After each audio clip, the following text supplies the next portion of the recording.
Pessoal, tudo bem? Meu nome é Thiago Souza e nós estamos aqui mais uma vez no podcast da Vila, podcast da Vila da Graça. E nós temos a alegria hoje de receber mais uma vez o meu host aqui, Diego Padilha, o melhor luthier de Joinville. Suspeito de falar, né, Thiago?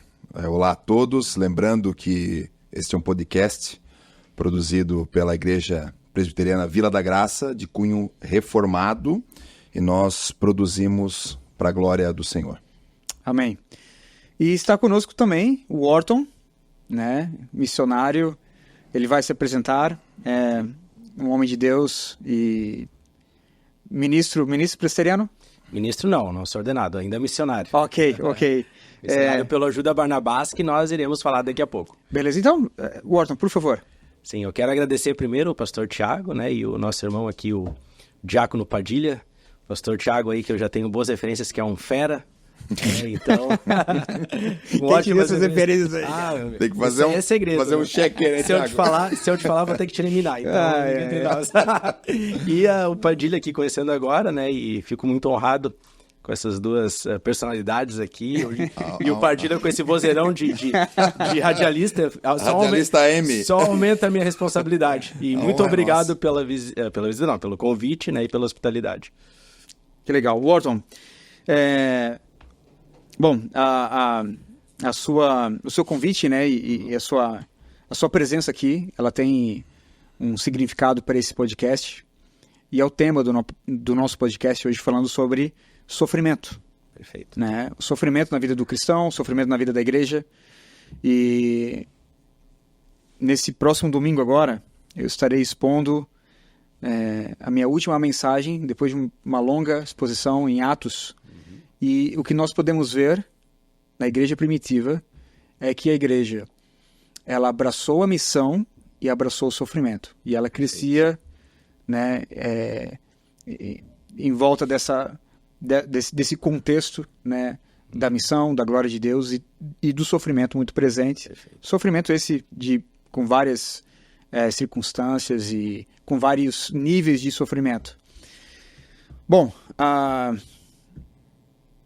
eu queria que você se apresentasse brevemente, né, sobre Ajuda Barnabás. A gente vai falar um pouco também sobre isso daqui a pouco, né, especificamente sobre Ajuda Barnabás, mas eu queria conhecer e eu queria que os ouvintes também conhecessem quem é o Orton. Perfeito. Olha, eu cresci na igreja, né, sou de lar evangélico e presbiteriano, mas como diz, né, a gente, Deus não tem netos, tem filhos, né? Isso. Então, crescendo nesse pacto da aliança, quando eu tinha 13 anos que eu vim compreender o evangelho, de fato, né, e realmente começar a ter uma experiência com Deus, e pela graça de Deus, né, pela perseverança que o Espírito Santo tem conosco, eu cresci na igreja sempre envolvido com liderança, adolescente, jovens. Fui formado em Direito, primeiro, e me especializei em Liberdade Religiosa. Conhece o Thiago Rafael Vieira? Trabalhei com eles 3 anos e amigo querido. E atuo muito com eles no IBDR, porque eu sou um dos membros fundadores do IBDR também, que é o Instituto Brasileiro de Direito e Religião. Ele e o Jean Regina, isso, Thiago e o Jean Regina, isso. Bacana. E a gente está sempre em contato, né? Sempre trabalhando juntos. Não trabalho mais no escritório com eles, né? Mas sim, no IBDR sempre juntos. E quando eu estava trabalhando com eles no escritório, eu comecei a fazer o seminário no Martin Butzer. E já estava também fazendo um mestrado em teologia lá na EST, né? Na Escola Superior de Teologia em São Leopoldo. Conseguiu se formar sem ser liberal? Não, na EST lá... Bom, o meu jurídico não me permite falar aqui no ar. Nem seus amigos advogados podem te livrar dessa. Né? Vamos falar bem, tá? Vamos falar bem, né? É uma estrutura ótima em questão acadêmica, né? E lá também eu pude crescer no conhecimento e na graça de Deus, né? Pela graça de Deus. Amém. E me formei no Martin Butzer e já fui fazer um estágio pastoral em Chicago, numa igreja que era vinculada às 9 Marcas, né? Junto ao Capitol Hill Baptist Church. Que legal. Quando eu voltei, eu trabalhei no governo Bolsonaro, no Ministério dos Direitos Humanos, com a então ministra Damares Alves, e eu era coordenador de liberdade religiosa e de crença do Ministério dos Direitos Humanos.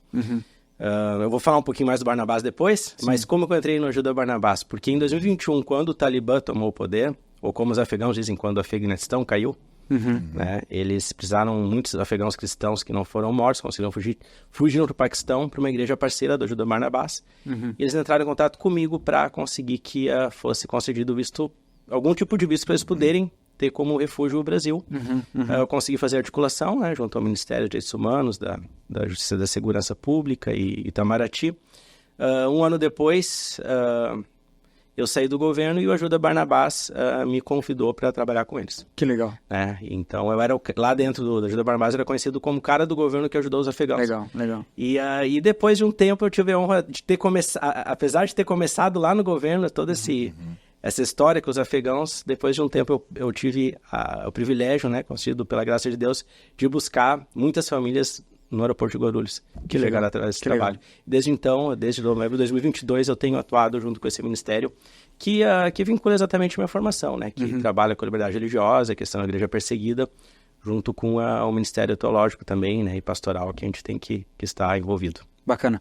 Bom, desse núcleo ali do governo que trabalhou, né, nos direitos humanos, eu conheci o Guilherme, conheci o Sérgio Queiroz, um amigo querido também. Eles saíram do governo um pouquinho antes de eu chegar. Sim. O Alexandre Magno também, que é do homeschooling, né? Então, todo esse pessoal estava ali um ano antes de eu chegar. Um deles fizeram entrevista comigo até, mas quando eu cheguei, já havia trocado a secretaria. Né? Você chegou a conhecer o José Roberto Prado? Não, ele também atua, né, com refugiados afegãos e eu acho que trouxe alguns de lá também. Na verdade, houve muitas organizações que atuaram com a ajuda de afegãos cristãos, né? Que foi uma coisa muito impactante. Eles tiveram que sair correndo de suas casas. Teve uma família que veio para Santa Catarina, um casal jovem, de 25, 24 anos. Praticamente estava em lua de mel quando o Talibã tomou o poder. Tinha um mês de casados. Eles tiveram que pegar as coisas, botar nas malas e correr no meio das montanhas para chegar no Paquistão. E essa família foi refugiada no Brasil, ficou um tempo aqui, depois foi para o Canadá, se eu não me engano. Mas eles ficaram em Itapema aqui, um bom tempo conosco, através desse ministério do Barnabás, né? Mas tiveram muitas organizações que trabalharam para socorrer esses irmãos lá. Muitos. Wharton, é um pouco paradoxal a gente falar sobre o Evangelho, sobre o cristianismo, sobre o reino de Deus, que nós podemos desfrutar parte desse reino agora e ter a convicção e a certeza de que em meio a tantos benefícios que nós temos como cristãos, ainda nós sofremos. E eu digo nós, me incluindo dentro do povo de Deus, né? Obviamente que nós passamos, nas nossas circunstâncias, tão pequenas como cidadãos aqui ocidentais, brasileiros, da região sul do Brasil, de uma cidade tão privilegiada como Joinville, nós temos os nossos níveis, ainda que baixos, de sofrimento. Mas eu me coloco porque nós fazemos parte do mesmo povo. Então, quando eu olho, por exemplo, para os nossos irmãos, parte da nossa família, no Afeganistão, né, na Coreia do Norte, Paquistão, enfim. Você imagina... Regimes totalitários, né? Você imagina o sofrimento e a perseguição dessas pessoas de fugirem para o Paquistão. Entendeu? Para tentar algum refúgio no Paquistão. Que tem liberdade de crença, mas não tem liberdade religiosa. Depois eu posso explicar para vocês a diferença. Sim. Mas pode crer, mas no que a gente autoriza você... Desde que não expresse publicamente em certos contextos. Interessante isso aí. E aí vem a perseguição comunitária. E não é estatal, mas a própria comunidade em volta persegue. Isso. E é o ponto de matar. As leis da rua, vamos falar assim. Às vezes podemos ver isso. Faz sentido. E é interessante porque o sofrimento oriundo de uma perseguição é um tipo de sofrimento, não é o único, né? A igreja sofredora, acho que a missão Barnabás, Ajuda Barnabás, ela é uma missão que abrange muito mais do que a igreja perseguida, né? E eu acho que a gente poderia falar um pouco sobre o sofrimento, sabe? De onde vem o sofrimento? E o texto, para mim, chave sobre o sofrimento, obviamente, ele vem da maldição que o Senhor Deus deu à terra, ao universo. O mundo de ervas daninhas, de cardos e abrolhos. Obviamente que Deus estava falando muito mais do que o reino vegetal, né? Deus estava falando ali que nesse mundo agora, nesse universo, nem tudo serão flores. Então, o sofrimento, ele vai existir, e aí eu acredito que o maior deles é a morte, né? É o nosso último inimigo. E é o que nós podemos ver no relato das Escrituras, depois de Gênesis capítulo 3. O homem sofrendo, o povo de Deus sofrendo, o ímpio sofrendo, todo mundo sofrendo, né? Mas como é que nós poderíamos relacionar a ideia de Deus como Senhor do seu povo, como um Deus presente, um Deus transcendente, mas imanente, que está ali cuidando do seu povo? Por exemplo, e aí você tem o Êxodo, quando o Senhor libertou o seu povo do Egito, e passando aquele período, né, de 40 anos no deserto. Como é que nós podemos relacionar esse Deus presente e o sofrimento do seu povo? Wharton. Bom, essa é uma pergunta que não só os teólogos cristãos, mas os filósofos tentam responder, né? A existência do sofrimento no mundo. Uhum. E Jesus falou mesmo, né, que nesse mundo tereis aflições, nós devemos ter bom ânimo. Mas só a pergunta é como é que a gente consegue conciliar a existência do sofrimento com a vida cristã. Uma coisa que eu digo, a gente não... O sofrimento é parte da vida cristã. Não que a gente deve correr atrás do sofrimento, né? Existe a teologia da prosperidade e também existe a teologia do coitadismo. A gente não deve nem passar longe das duas coisas. Mas é inevitável que a gente sofra pelo pecado. Uhum. Né? E é inevitável que a gente sofra mais ainda também coisas que não sofreríamos se não fossem cristãos. Se não fôssemos cristãos. A gente vê no Oriente, né, muito mais que no Ocidente, cristãos têm uma percepção muito maior disso do que nós. Uhum. Que nós somos criados na ideia da liberdade, de buscar a própria felicidade. Para eles não existe nem esse pensamento. Uhum. Para eles é algo natural pensar, olha, a minha vida não vai virar um mar de rosas porque agora eu confesso a Cristo. Uhum. Pelo contrário. Talvez piore. No sentido material, no sentido social, Uhum. né? E a gente vê isso como uma realidade muito grande na vida desses irmãos que nós ajudamos. E, inclusive, quando a gente fala da igreja sofredora, né? A gente explica, vocês trabalham em igreja perseguida? Sim. Uhum. Mas nem toda igreja sofredora é perseguida. Isso. Os irmãos sofrem por vários motivos ao redor do mundo. Nós temos a igreja na Ucrânia, que está no meio de uma guerra há 2 anos. Uhum. Nós já enviamos lá mais de 500 toneladas de alimento, roupa, medicamento, cadeira de roda. Isso. Que benção. Combustível para aquecer os lares, fogão a lenha. Sim. E a gente vai lá e instala para as irmãs lá, para as famílias, né? É um frio brabo. É um frio brabo. A igreja sofredora agora no Rio Grande do Sul. Também. Exatamente. Pertinho da gente aqui. Eu sou de Porto Alegre, né? E eu atuo com a igreja sofredora há 2 anos. Agora a igreja sofredora está onde eu moro.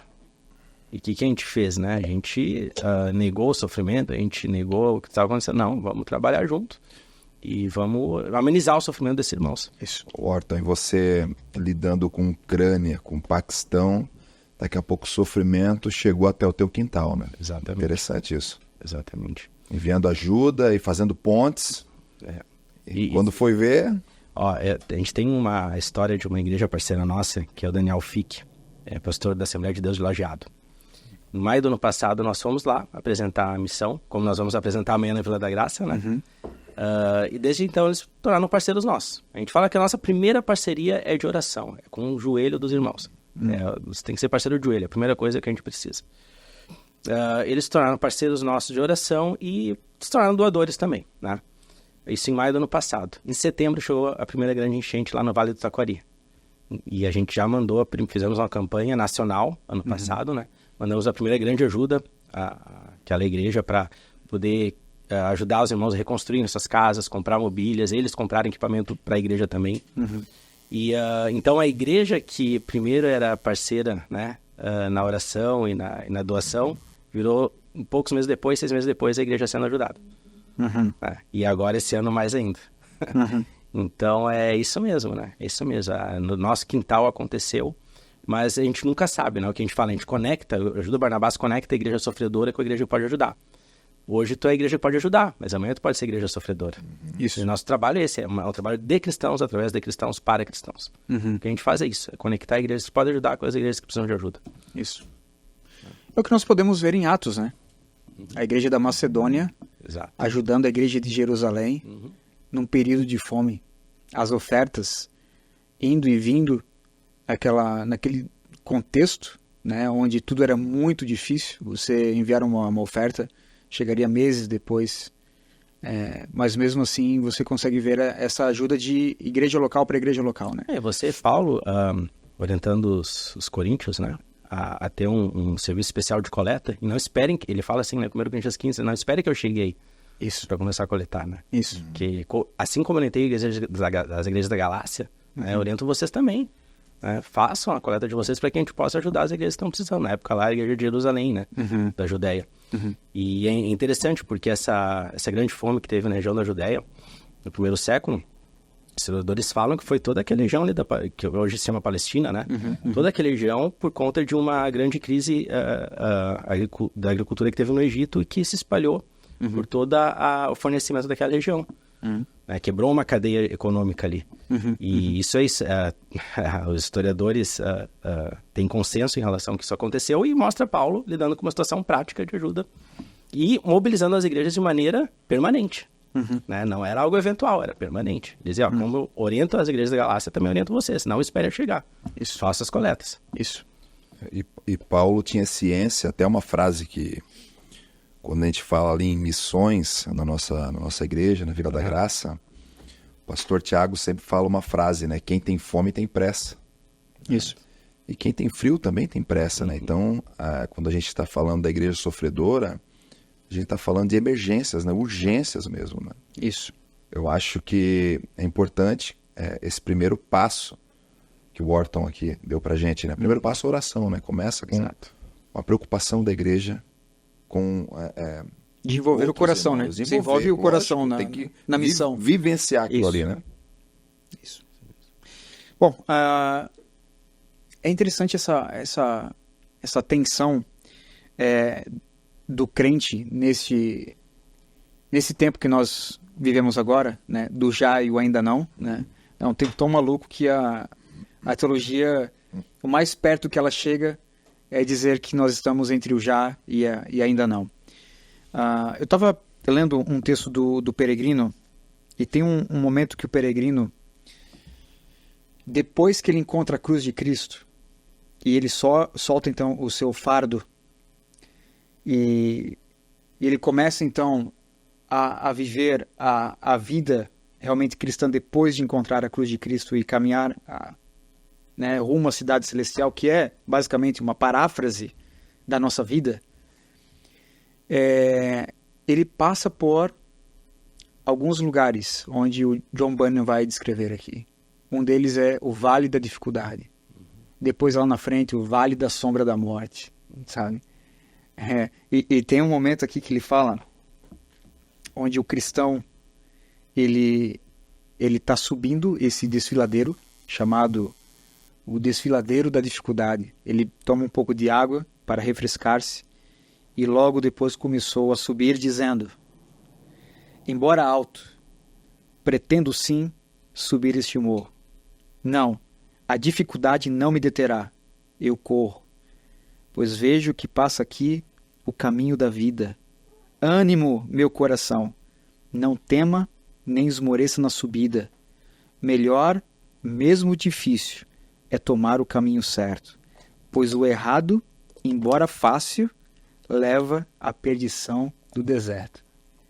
E o que acontece? Ele está subindo esse morro e aí ele começa a encontrar alguns homens que o John Bunyan começa a descrevê-los com, né? Qual o nome do camarada? É o Desconfiança. O Desconfiança também quer chegar na cidade celestial, mas ele está descendo o morro. Essa construção de personagens do Bunyan, né? É demais. Então ele está descendo, né? É a vida fácil. Ele também quer chegar à cidade celestial. E eles trocam figurinhas ali. Pô, onde é que tu vai? Tô indo para a cidade celestial. Eu falei, cara, mas tu tá indo ao caminho contrário. E o Desconfiança ali, ele está certo de que o caminho do sofrimento é um caminho antagônico ao caminho celestial. Como pode a gente caminhar para o caminho celestial e subir o desfiladeiro do sofrimento, da dificuldade. Da dificuldade. Ele desconfia do sofrimento, mas não desconfia de si mesmo. Exatamente, exatamente. É melhor cancelar o sofrimento, então. Cancelar o sofrimento. É interessante isso. Bom, Bom. E a vida cristã, ela tem essa ilustração. Né? Se a gente olhar para os nossos hinos, se a gente olhar para o nosso inário, a gente vai ver a vida cristã descrita ali por vezes como uma tempestade. O hino solta o cabo da nau, sossegai, né? Você começa a entender que a nossa vida ela é uma vida de sofrimento, uma vida em meio a tempestades, uma vida, né, de subidas, de morros de dificuldade, passando pelo vale da sombra da morte, isso. E por vezes as pessoas não conseguem entender este momento do já e ainda não, sabe? Tem um amigo meu, André Vilar. Uma vez ele contou uma história para mim, eu nunca esqueci. Uma irmã chegou na igreja dele, né? Oriunda de uma igreja neopentecostal, Teologia da Prosperidade.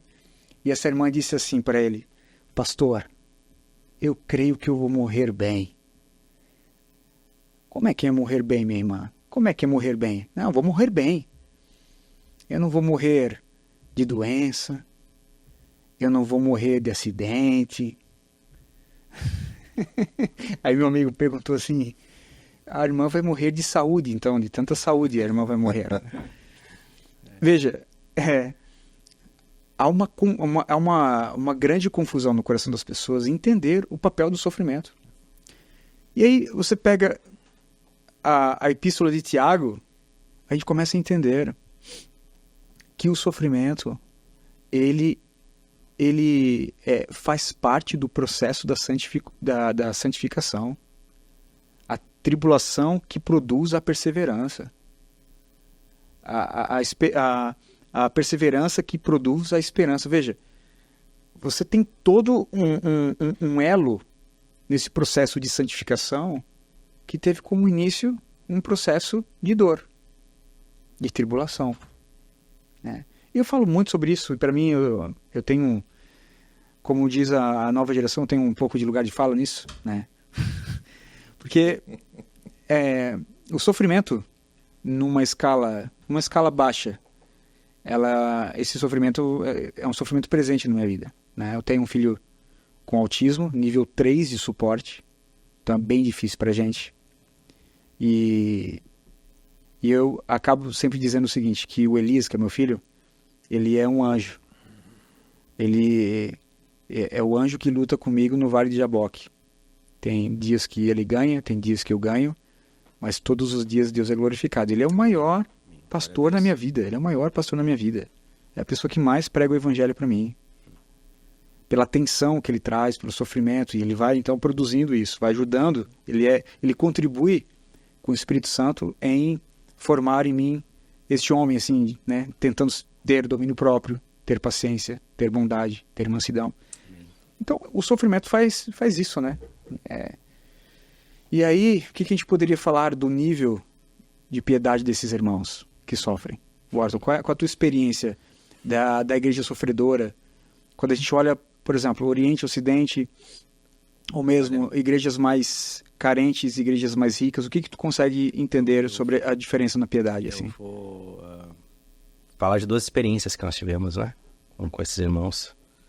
A primeira, na verdade, foi com um pastor que interrogou o nosso colega, o Thiago Biazin, né, que é o chefe de operações aqui no Brasil. E um dos pastores perguntou para ele, mas qual é a teologia dessas igrejas que vocês ajudam? Assim, como assim, irmão? Quer saber se eles são calvinistas, reformados, calvinistas, aliancistas? Sim, né? Tipo, são arminianos. Essas pessoas estão sofrendo pelo nome de Cristo. Tu tá preocupado qual é a linha teológica deles? Eles já estão sofrendo por confessar Cristo. Tu quer mais alguma prova de que eles são irmãos? Se não fossem, apenas abririam mão daquilo e viveriam a vida deles comum, social, onde eles estão. E uma das famílias afegãs que foi para o Paraná perguntou pro próprio Thiago uma vez, né? Thiago Biazin. falou assim, olha só, aqui é tão bom, né? Porque aqui não tem perseguição, vocês conseguem adorar livremente, né? Não tem perseguição da comunidade, nenhum tipo de perseguição do Estado. Por que que vocês só cultuam uma vez por semana? E se aqui é livre, por que os cultos só duram 2 horas? Uhum. Então, essas experiências que nós vamos tendo, né? A gente vai vendo que realmente o que a gente vive aqui no Ocidente é muito diferente da realidade deles. Sim. E até esse casal que esteve aqui em Itapema, né? Por alguns meses conosco. Recém-casados, né? Tiveram que sair correndo de casa. Uma família... Muitos desses irmãos aí eram bem financeiramente, né? E simplesmente tiveram que optar pelo sofrimento para poder estar com Cristo. E aí que a gente lembra, né? Que Jesus falou que o servo não é maior que o seu senhor. Isso. Né? Então, se eles me odiarem, vão odiar vocês também. Isso. E Jesus é o servo sofredor. Isso. Se ele é o servo sofredor e ele é o nosso Senhor, a gente vai também passar pelo sofrimento. Isso. Porque a gente é discípulo de Jesus, né? Isso. Então, se a gente segue a Jesus, o sofrimento é inevitável, como foi para Jesus também no seu ministério na Terra. Ele disse em João, eles vão os odiar, eles vão persegui-los. Exatamente. E tudo isso por causa do meu nome. Por causa do nome de Jesus, né? É interessante como o nome de Jesus, ele causa isso, né? A fama do nome de Jesus causa esse alvoroço entre as nações, entre as autoridades, entre homens que não o conhecem e perseguem os discípulos de Jesus tentando perseguir o nome. Foi assim com Paulo, né? Lembrando agora, Atos capítulo 9. A conversão de Paulo começou aí, né? Isso. Ele perseguia o nome de Cristo. Exatamente. E é interessante, né? Quando Paulo está perseguindo a igreja, que Jesus se revela para ele e diz, por que me persegues, né? Então, Isso. você perseguir a igreja é perseguir a Cristo. Isso. Como você trata o corpo, você trata Jesus. Isso. Então, essas pessoas que são do corpo de Cristo estão sofrendo dentro de suas várias denominações em vários países, pelo nome de Cristo, eles são, né? Jesus também sofrendo. Né, com eles. Sim. Né, de fato, isso eles mesmos falam, né? Eles sabem que Jesus está conosco, está sofrendo conosco, isso nos dá força. Isso. Né?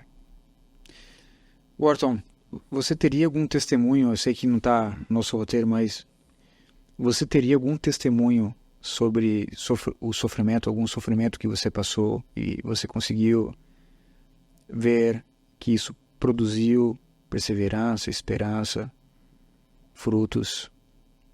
Essa é uma pergunta bem profunda, né? Quando a gente tem que analisar em nós mesmos o sofrimento. Mas sabe que a minha vida, eu não posso comparar com o que esses irmãos passam. Eu não teria nenhum testemunho impactante de um sofrimento relevante na minha vida que eu pudesse dizer, olha, eu passei por tal coisa, isso é digno de dar um testemunho do sofrimento. O sofrimento que eu passei por conta dos meus erros, dos meus pecados, né? Deus vai trabalhando na gente dentro dos vales que a gente mesmo cria.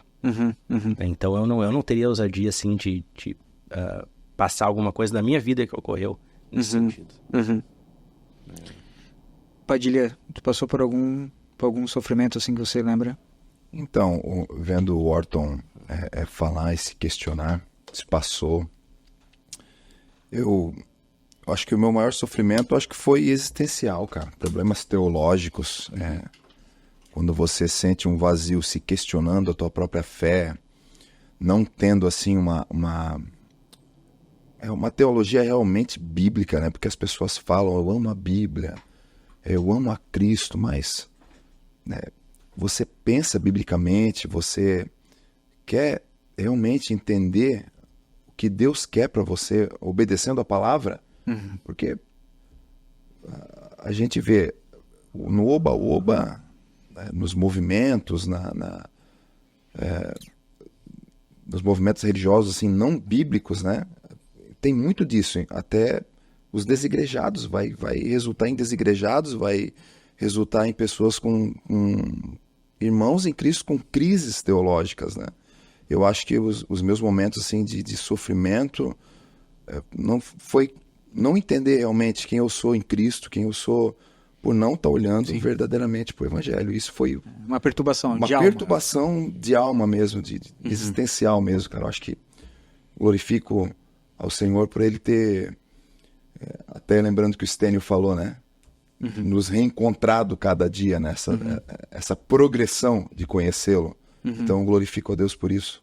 Hoje buscar a resposta só a Escritura mesmo. Acho que isso resolveu 90% dos meus problemas. Agora, é interessante essa reflexão, até porque tu nos falaste aqui do teu testemunho com o teu filho, né? Que tem problema de autismo grau 3. Isso realmente é algo que é um testemunho forte, que vale a pena ser compartilhado.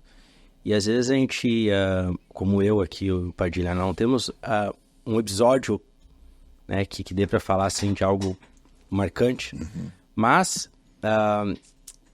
isso não deve desencorajar, né? Porque, como eu falei, em primeiro lugar, a gente não precisa ficar correndo atrás de episódios de sofrimento na nossa vida. Isso acontece.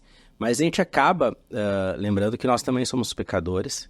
Por causa da natureza pecaminosa e por causa do mal neste mundo, a gente acaba, eu gostei que tu falou, né? Desse sofrimento existencial. Isso todos passam. Né? E aí isso é importante saber por quê.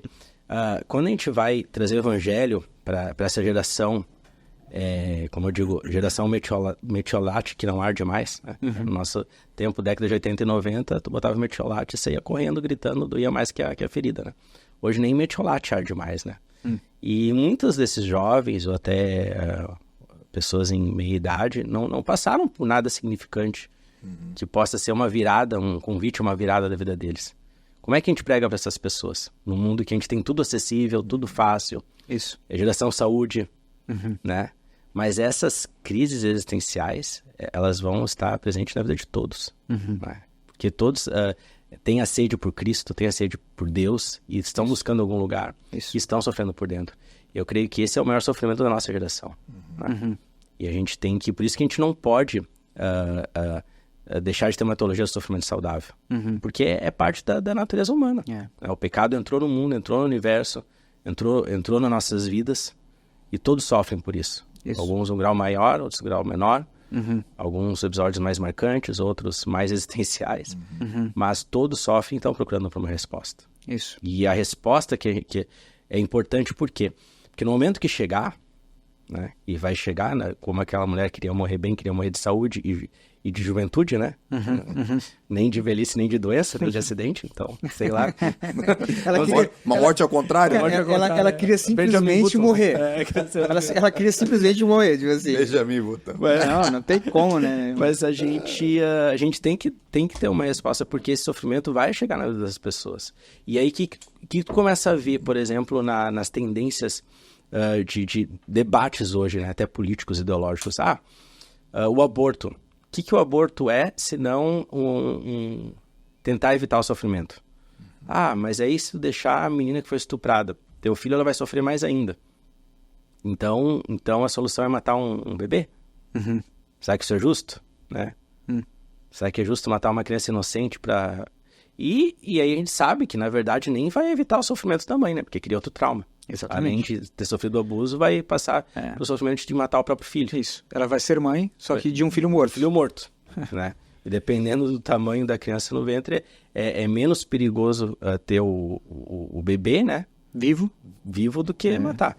E aí tem a questão da eutanásia também. O que é eutanásia, né? A legalização da eutanásia, se não um pedido de socorro para evitar o sofrimento. Porque quando as pessoas não têm um sentido para o sofrimento, o próprio sentido da vida se perde. E aí que os cristãos, eles conseguem lidar melhor com essa realidade. Um cristão em sofrimento, doença terminal, ele não pede para ser morto ou para deixar morrer. Isso. Ele luta porque sabe que aquele sofrimento tem um significado, né? Tem uma razão. E Deus pode ser glorificado naquilo. Isso. E é algo que o mundo não tem. É verdade. A gente experimentou isso. Eu e o Padilha, Padilha me acompanhou como diácono da igreja. Nós fomos levar a ceia para um amigo querido, basicamente, assim, um dia antes, né, dele morrer. Eu já o acompanhava mais ou menos há 2 anos, levando a ceia para ele e tentando preparar o coração dele para a morte, sabe? Eu sei que você tem ali uma tensão e um peso de responsabilidade, mas você tem também algo da graça de Deus nesse momento, sabe? Eu me senti muito privilegiado de acompanhar aquele irmão e dizer assim, irmão, você vai encontrar com Jesus, isso é uma alegria. Eu sei que os seus temores são temores da dor da morte.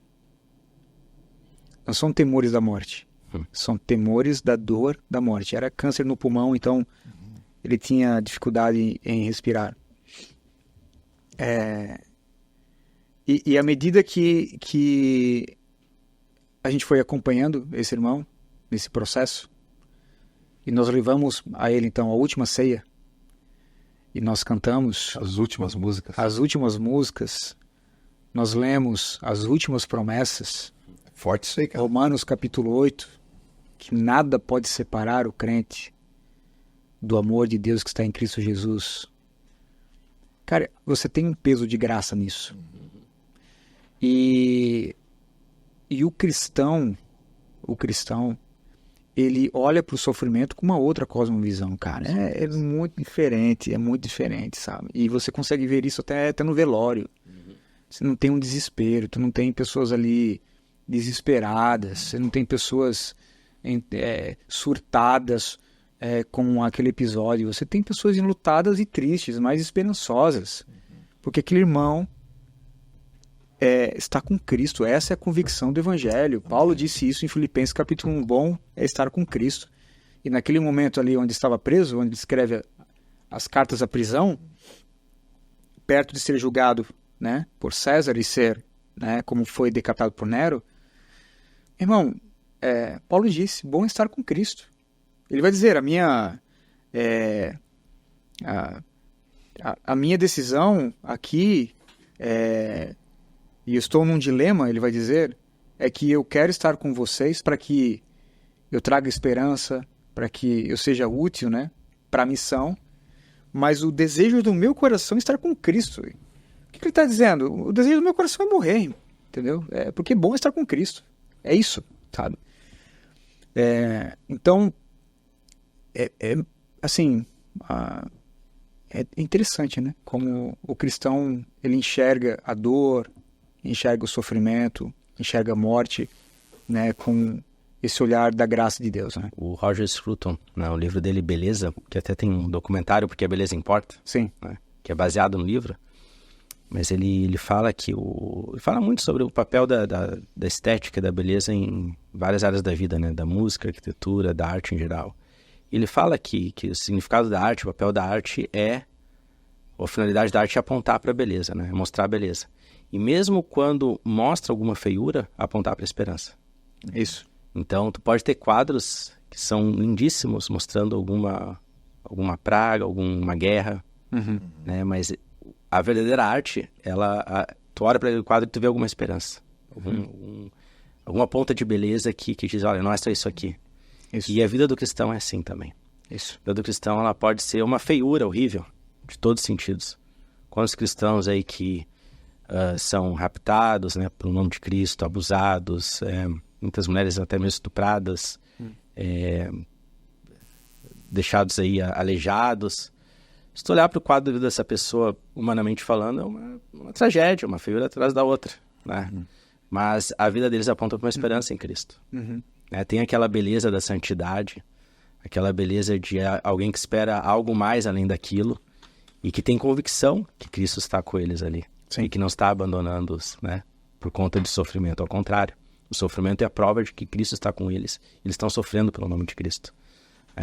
Como é lindo ver, né, os apóstolos falando lá em Atos que eles estavam felizes por estarem sofrendo por conta do nome de Cristo.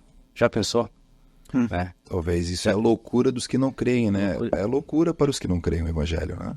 Tem uma esperança onde não há esperança, né? Ali no fim da linha, lembrando desse episódio, né, que o pastor Tiago citou, né?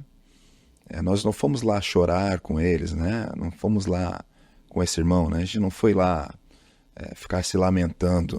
Nós fomos lá, nós lemos um texto bíblico, nós oramos, nós ceiamos, cantamos louvores ao Senhor e com esperança. E a minha vontade, assim, Thiago, eu não falei para você, a minha vontade era de abraçar ele e falar, ó, daqui a pouquinho tu vai estar lá com o Senhor, né? Tu já está nele, mas mais ainda, né? Mais revelado ainda, né? Então, a gente tem que ficar se contendo, né? Nós temos essa esperança em Cristo. A gente, até no momento do consolo, com muito amor, com muito carinho, a gente vive aquele momento ali, né? Essa esperança da glória incorruptível, que não pode ser comparada à glória do mundo, né? Tem um testemunho muito forte, eu vou ficar devendo o nome desse pastor agora, esse líder romeno, na época do comunismo, e ele estava ali... Richard Wurmbrand. Será que é esse? Torturado por amor a Cristo? Eu não tenho certeza. Acho que é Richard Wurmbrand. Mas ele passou por uma experiência assim, ó, que ele estava sendo torturado e ameaçado, né? Para que negasse o nome de Cristo. Eles estão me ameaçando, né? Com a morte, mas isso vai me levar para a glória. Vocês não podem me ameaçar com a glória. Isso. Estão me dando presente. É esse né? mesmo? Agora eu tô devendo o nome dele, mas se tu lembrou, é esse. Richard Wurmbrand.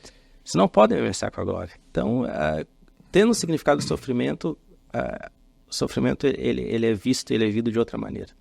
Não deixa de ser sofrimento, né? Obviamente não deixa de ser sofrimento, mas é outra perspectiva de vida. Né? Não é desespero, é esperança. Cara, um dos livros mais impactantes que eu li foi O Homem do Céu. Tu já leu esse livro? Esse eu tô devendo, tá na minha lista. Irmão Yun. Uhum. Cara, que livro, cara. Chega assim, é impressionante o sofrimento desse irmão.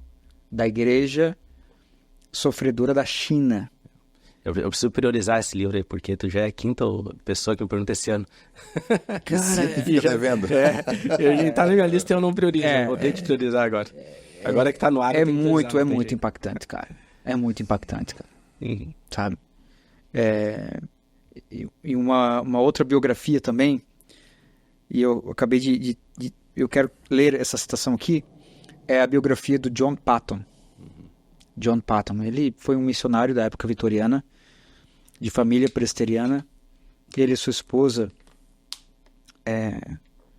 eles foram para as Ilhas Novas Hébridas, e na época essas ilhas, esse arquipélago de ilhas, essas ilhas eram habitadas por canibais, né? Canibais caçadores de cabeça, tipo aquelas tribos do filme King Kong, né?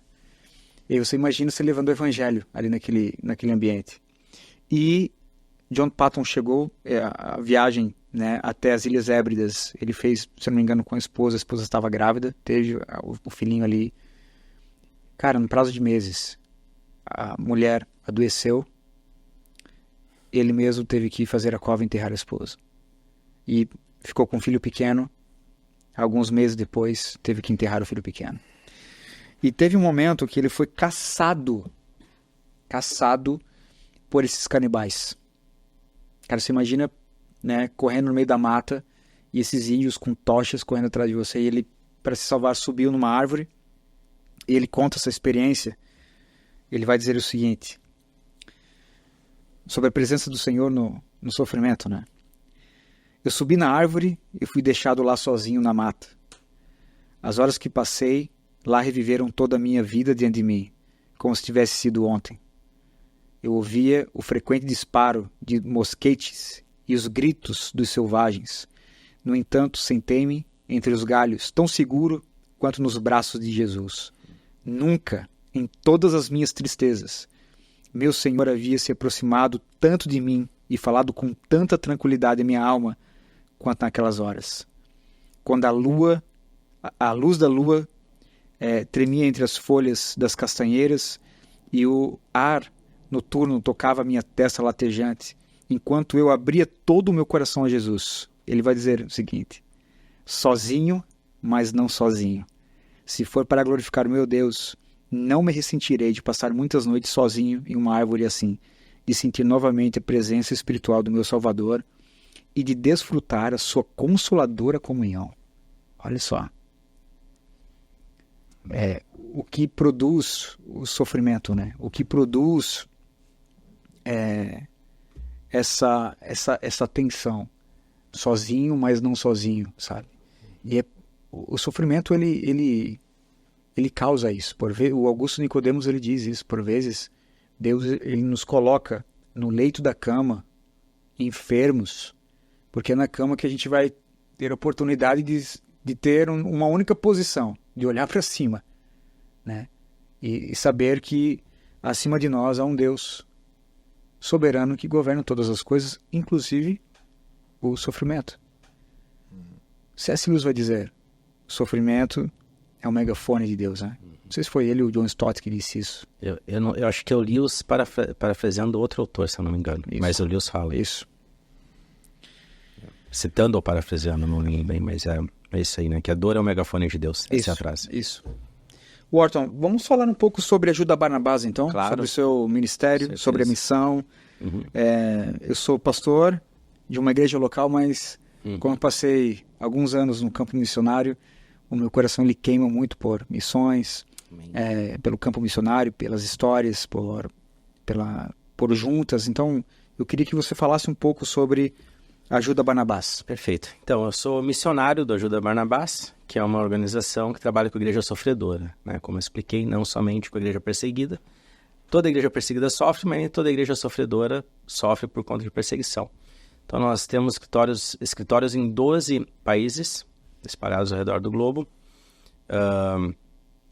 atuando em países onde as igrejas passam por algum tipo de dificuldade, desde escassez de alimentos, tragédias naturais, guerras e, é claro, a igreja perseguida, né? Como que o Ajuda Barnabás surgiu? Em 1989, nosso fundador Patrick Suchdale, ele nasceu na Guiana Inglesa, de família paquistanesa. Quando ele era adolescente, os pais dele, que vieram do Paquistão, foram para a Inglaterra. Lá, pregaram o evangelho para ele. Ele, sendo de família muçulmana, foi expulso de casa e ficou perambulando pelas ruas. E ele disse que aqueles que pregaram o evangelho para ele não se deram conta da necessidade que ele teve de ajuda logo que se converteu, por simplesmente ficar desamparado pela família. Mas, como realmente foi uma conversão genuína, né? Isso não gerou nenhuma mágoa no coração dele. Isso. Perseverança dos santos, Perseverança dos santos, né? Ele passou pelo sofrimento e... Tinha tudo para abandonar na hora, né? Não, ou voltar atrás, né? Se não fosse uma conversão genuína. Mas, em 89, quando ele já era adulto, ele estava numa conferência no Chipre. E lá, com alguns amigos, ele percebeu que havia necessidade da Igreja do Ocidente ser conscientizada pela perseguição que os muçulmanos, que os cristãos sofriam nos países de contexto muçulmano. Que no fim da Guerra Fria, todo mundo aqui nos Estados Unidos, na Europa, né, no Ocidente, sabia que os cristãos sofriam em países socialistas, né, comunistas, mas não tinham muita ideia sobre o contexto muçulmano. Então, o primeiro trabalho foi de conscientização, né, dessa realidade, e 4 anos depois, 1993, foi fundado o Fundo Barnabás, né, que era focado nesse tipo de necessidade, conscientização a respeito de cristãos em países muçulmanos. Só uma pergunta. Até então, eu acredito que a grande perseguição da igreja não vinha de muçulmanos. Não. Dessa ala mais xiita, dessa ala mais radical. Vinha do comunismo, vinha de igreja, de nações na verdade, fechados, né, do comunismo. Na verdade é que a igreja no Ocidente não sabia que também existia essa perseguição. Mas sempre existiu, né? Não só contra cristãos, mas contra judeus também, né? Os muçulmanos sempre tornaram a vida dos cristãos mais difícil. Onde quer que seja. Isso já é de milênio. Mas não se tinha essa consciência. Então, aí que foi o trabalho feito que o Patrick Suchdale começou. E por que chama Ajuda Barnabás, né? Barnabás é Barnabé em inglês. Então, como foi idealizado em Chipre, né? Barnabé natural de Chipre. E por conta de Barnabé, né, aparecer em Atos, primeira vez, já doando o valor da venda do seu campo para colocar aos pés dos apóstolos para ajudar os necessitados, então esse nome inspirou esse fundo. Depois essa organização começou a crescer, com outros contextos de perseguição também, países socialistas, comunistas e, mais recentemente, trabalhando com a igreja sofredora, no geral, não só a igreja perseguida. E o trabalho, como eu já falei também do início, né? Nosso trabalho sempre o primeiro é de conscientização, né? Voltando às raízes do início da organização. E aí, claro, nessa conscientização a gente vai criando parcerias para poder ajudar a igreja sofredora. Orton, e surgiu em 93, Inglaterra, isso? Na Inglaterra. A atuação da Ajuda Barnabás, por exemplo, pelo que eu pesquisei, publicam livros, capacitam pastores, enfim, quais são os canais de atuação da Ajuda? Ótima pergunta, porque aí que entra diretamente a questão de missões. O Barnabás não envia missionários. Ele ajuda missionários nativos a não saírem do contexto de sofrimento. Porque o que acontece? Se tu pega uma igreja lá no meio da Ásia, né, Sudeste Asiático, né, a gente envia muita ajuda para lá, em todos os sentidos. Laos, Camboja. Exato. Vietnã. Né? Obviamente também, né, outros países ali como a Tailândia e ali por volta. O que acontece? Se esses irmãos que são líderes locais ou pastores têm que sair para estudar, para se qualificar teologicamente, eles deixam a comunidade desassistida. Ou ainda corre o risco de não voltar para lá, porque acaba ficando onde estão, onde vão estudar, ou só recebem outras ofertas, né, de ministério. Então, o que a gente faz? A gente tem um trabalho que é chamado The Shepherd's Academy, que é a Academia de Pastores. E a gente manda o treinamento online, e lugares que nem internet tem, a gente manda um material gravado e impresso. Para que esses irmãos possam ter o treinamento teológico, o suporte adequado para não abandonar as comunidades onde estão. Então, essa é a missão que a gente faz diretamente. E, é claro, a distribuição de Bíblias. Agora no Vietnã, a gente acabou de fazer milhares de Bíblias distribuídas. A gente tem um caso do pastor Ki, que é um nome fictício, né? Que a gente não publica por questões de segurança e nem publica o país exatamente que ele está. Mas o pastor Ki, né? Entre aspas, ele disse que orou 65 anos e 3 meses por uma Bíblia. Se converteu muito jovem, hoje é idoso.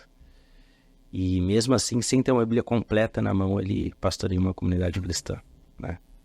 E ele disse que sempre que ele conseguia sair do país e voltar com uma Bíblia, os guardas na fronteira queimavam a Bíblia e jogavam no rio.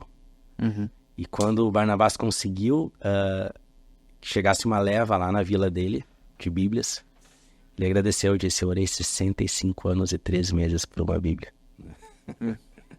E agora tá lá, né? E a gente não tem noção disso. Não tem noção. Você não consegue nem entender. O que eles fazem? Sim, uns decoram uma parte, uns têm uma página, outros têm outra página, outro capítulo, uns decoram um capítulo aqui, o versículo assim, eles fazem os estudos e vão conseguindo evangelizar e discipular. Mas e isso é uma realidade em vários contextos, né, em vários países. E então, essa é a missão que a gente faz, né? Diretamente em relação ao evangelho, além da ajuda prática. Orton, a minha última pergunta: como é que nós podemos, e os nossos ouvintes, como é que nós podemos nos envolver com a Ajuda Barnabás, certo, na prática? Então vamos lá. Primeiro é se informar, né, sobre o que está acontecendo. Como é que você pode se informar? Procure isso no Instagram. Ajuda Barnabás, não tem erro. Você vai ver lá a nossa logomarca. E no Instagram, todo dia sai o nosso diário de oração. Então lá tem a nossa atualização do que você pode orar. Você pode fazer a assinatura da revista. Que é essa aqui. Ali está a câmera, eu acho, né? Que ali, ó. Essa aqui não é eu não sei onde é que está exatamente, mas alguma eu devo apontar aqui, ó. Lá. Essa revista é gratuita, você não precisa ser doador para receber em casa. Você pode entrar no nosso site, lá, recursos, revistas, assina, coloca o teu endereço. Você vai receber a revista bimestral, essa aqui é de vocês. Não é a última, tá? Peço perdão por isso, mas já tem alguma coisa interessante para ler também. Aqui tem nossos projetos. Quando você vê os projetos, você sabe o que está acontecendo, o que você pode orar e como você pode também oferecer ajuda prática, né? Tem algum dado, sim, que tu consiga ler pra gente, interessante, dessa revista? Essa é a mais recente? Essa aqui é de maio. Não, essa aqui é de janeiro, na verdade. Essa aqui tem tempo já. Pegar aqui um caso. Aqui, ó, na Argélia, tá? Aqui tá falando suporte financeiro para pastores argelinos na Argélia. A Argélia está sofrendo um caso muito forte de perseguição porque as leis para a abertura de igrejas estão realmente sufocando a igreja. A ponto das igrejas que já funcionavam estão sendo fechadas porque não cumprem os requisitos legais que agora estão sendo colocados. Tipo a Igreja dos Três Poderes na China. Exato. Né? Tem... Eles fazem de uma forma que as igrejas estatais, né, elas estão dentro do padrão, mas fora dos padrões bíblicos, de maneira que elas não são igrejas reconhecidamente bíblicas, né? Mas reconhecidas pelo governo. Exatamente, tu não consegue ter uma igreja bíblica justamente por quê? Porque tem um controle estatal tão grande que eles querem controlar até o que tu ensina. Exatamente. A ponto de ser vigiados lá dentro, né? Com gravações, etc. Então, na Argélia, está passando por essa situação muito forte que está piorando. Né? A gente tem um caso de um pastor agora também que houve uma comoção mundial, que ele foi condenado à prisão, né? E a gente estava tentando até outras instituições que trabalham com a questão da defesa jurídica em si, né? Ou mandam um advogado ou pagam um advogado lá do próprio país para que a pena de prisão fosse transformada em multa, né? E isso está sendo muito comum lá. Então as igrejas estão sendo fechadas e hoje tem uma meia dúzia de igrejas abertas, permitidas, no país inteiro. Então esse aqui é um caso que está aqui colocado nessa edição de janeiro que eu tenho em mãos. E aqui vocês estão vendo, né? Eu vou mostrar para a câmera ali de novo. Aqui essa é uma... Toda edição tem essas 2 páginas com alguns projetos que falam o que está acontecendo. As doações, né? As doações que já foi levantado de recursos e o que está acontecendo que você pode orar. Né? Então, esse é um caso, né? A gente tem o Food.Gives, né? Que é doação de comida. Então, locais que a igreja está onde há escassez de alimento, a gente não manda recurso financeiro, a gente manda comida. A gente tem, na Europa é mais fácil, porque se você mora o nosso armazém é na Inglaterra, né? Você mora em qualquer país europeu, você pode mandar um e-mail e dizer, eu quero enviar uma cesta básica, né? Com menos perecíveis. O Barnabás manda, se alguém que está nos escutando na Europa, né? O Barnabás manda uma caixa já com selo, assim, claro, desmontada, né? Você monta, coloca os alimentos e põe no correio de volta sem custo nenhum. Né? E esse alimento é colocado para esses países com escassez de alimento ou alguma emergência, como ocorreu no terremoto da Síria e da Turquia no passado. Minoria cristã, né? Lá tem poucos por cento de cristãos nesses 2 países. Um dia depois do terremoto, a Ajuda Barnabás já estava alugando imóveis para as pessoas perderem suas casas no terremoto. Ou, casos mais extremos, montando tendas para eles poderem dormir, né? E uma semana depois já estava chegando esse alimento para essas famílias cristãs. Por que isso é possível? Porque nós temos um armazém de comida para enviar. Isso. Então, na nossa revista você vai poder se aprofundar sobre esses assuntos e entender melhor Importante. E é interessante, né? Tem os armazéns porque tem mantenedores. Tem mantenedores. Na verdade, se tem mantenedores porque tem seus agentes, tem seus missionários, né? Tem seus divulgadores, como você está fazendo aqui. Então, é importante abraçar a causa, se envolver em oração e também financeiramente, né? Também é isso mesmo. E aquilo, cada um contribua, né? De acordo com sua capacidade e onde Deus colocar o seu coração, mas a gente precisa dessa ajuda, porque é ajuda prática, né? Como é feita. Eu vou ler aqui para inspirar os irmãos, tá? O diário de oração de hoje, que está no Instagram. Mima é uma cristã. Tá, essa é um diário de oração. De oração. Isso. Ele vem na revista também. Tá? Certo.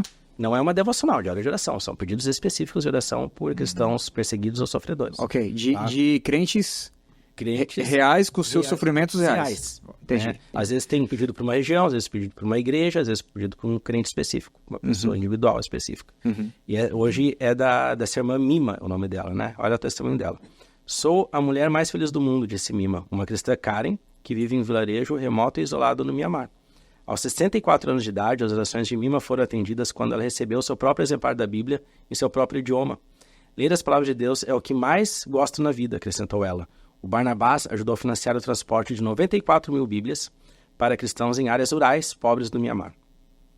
Louvado seja Deus pela fé inabalável dos cristãos do Mianmar, que suportaram décadas de perseguição, seguros no conhecimento de que a palavra de Deus durará para sempre.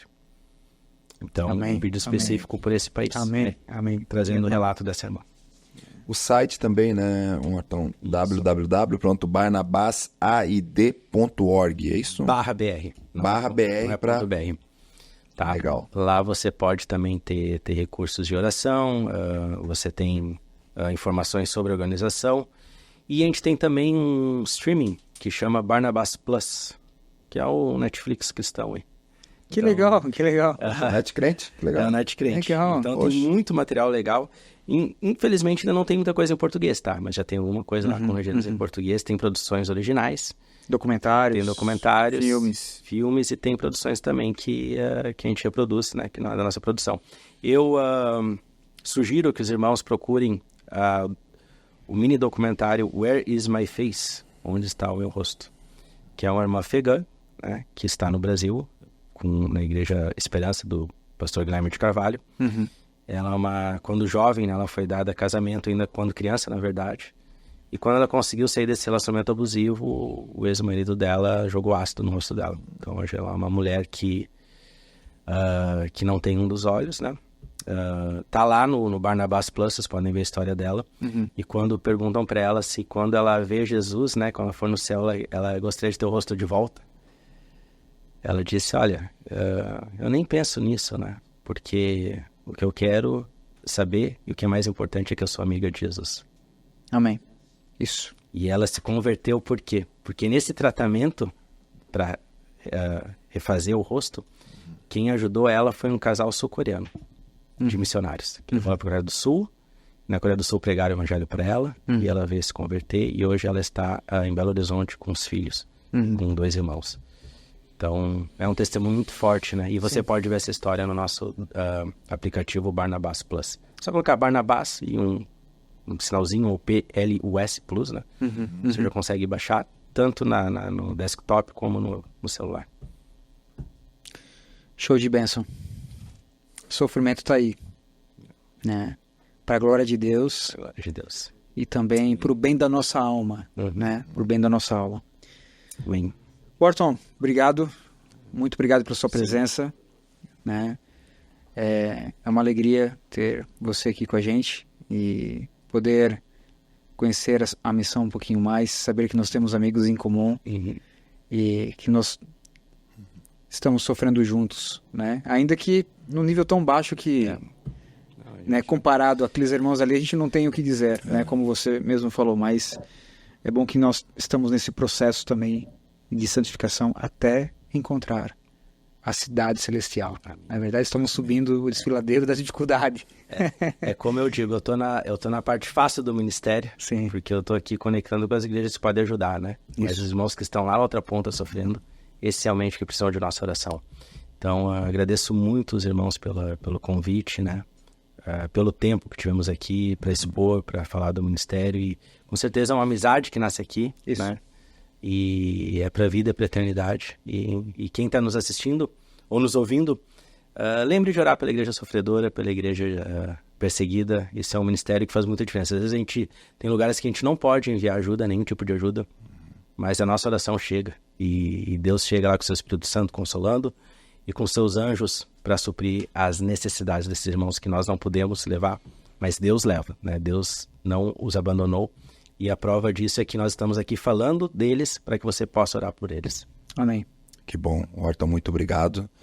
E nós esperamos que esse podcast da Vila, venha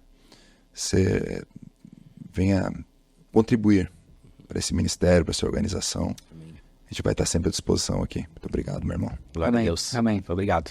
Tamo aí.